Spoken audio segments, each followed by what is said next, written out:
এইটা নির্বাচনের আগে না পরে কখন রায় হবে এটা বলার এখতিয়ার সুযোগ বা আমাদের কারণ নেই। আমরা আশা করছি যে জানুয়ারি মাসের মধ্যে আমরা বিচার কমপ্লিট করতে পারবো। আইন শৃঙ্খলা রক্ষা করা, প্রশাসনের নিরাপত্তা দেওয়া, ট্রাইব্যুনালের নিরাপত্তার বিষয়টা টোটালি আইন শৃঙ্খলা রক্ষাকারী বাহিনীর বিষয়।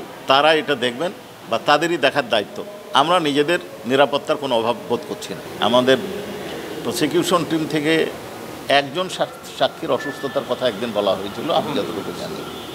কিন্তু বাকি যে বিষয়টা ছিল সেটা হচ্ছে যে মামলা পরিচালনার ক্ষেত্রে আমাদেরকে পলিসিগত সিদ্ধান্তে চলতে হয়। আমরা অপেক্ষা করছিলাম যে ট্রাইব্যুনাল 1-এ আবু সাঈদ হত্যাকাণ্ডের দুটো পার্ট, একটা হচ্ছে শেখ হাসিনা, আসাদুজ্জামান খান কামাল এবং চৌধুরী আবদুল্লাল মামুন, তার সাক্ষ্যটা কমপ্লিট হলে সেই সাক্ষীটা আমাদেরকে ট্যালি করতে হয়, ত্রুটি বিচ্যুতি দেখতে হয়। এছাড়াও আয়ু সাহেব অন্য দুটো মামলা ইনভেস্টিগেশনে ব্যস্ত ছিল, আমি ব্যক্তিগতভাবে একটু কাজে গেছিলাম বিভিন্ন কারণে।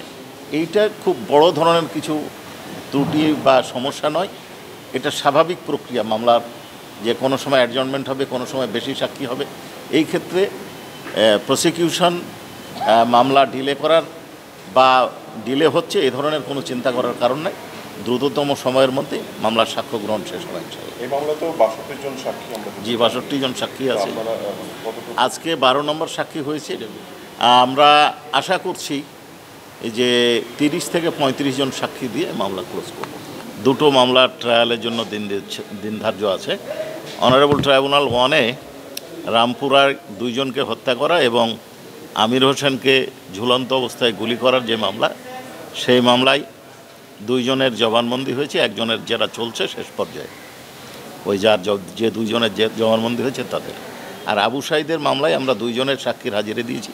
মাত্র 30% টাকায় জমির মালিক হয়ে নতুন বাংলাদেশের গড়ে তোলার স্বপ্ন দেখা বাংলা বসতি।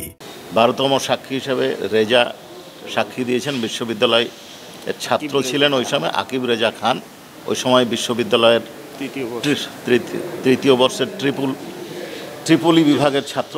তিনি জবানবন্দি দিয়েছেন। তার জেরার শুরু হয়েছে।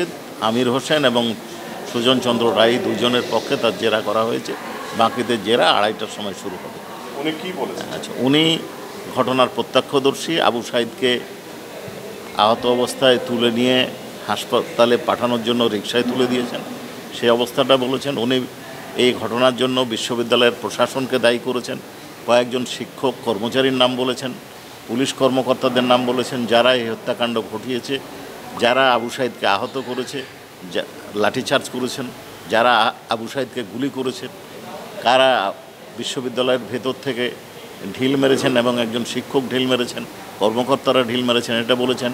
বিশ্ববিদ্যালয়ের নাম বলেছেন, জি কয়েকজন পুলিশের নাম বলেছেন উনি, আরিফ সাহেবের নাম বলেছেন এবং কনস্টেবল সুজন চন্দ্র রায় এবং আরেকজনের নাম বলেছেন।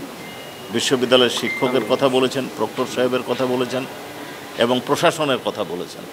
এবং ওনার পরিষ্কার মত যে বিশ্ববিদ্যালয়ের প্রশাসনের নিষ্ক্রিয়তা, নীরবতা এবং বিশ্ববিদ্যালয়ের প্রশাসনের গাফলিতির কারণেই এই হত্যাকাণ্ড সংঘটিত হয়েছে।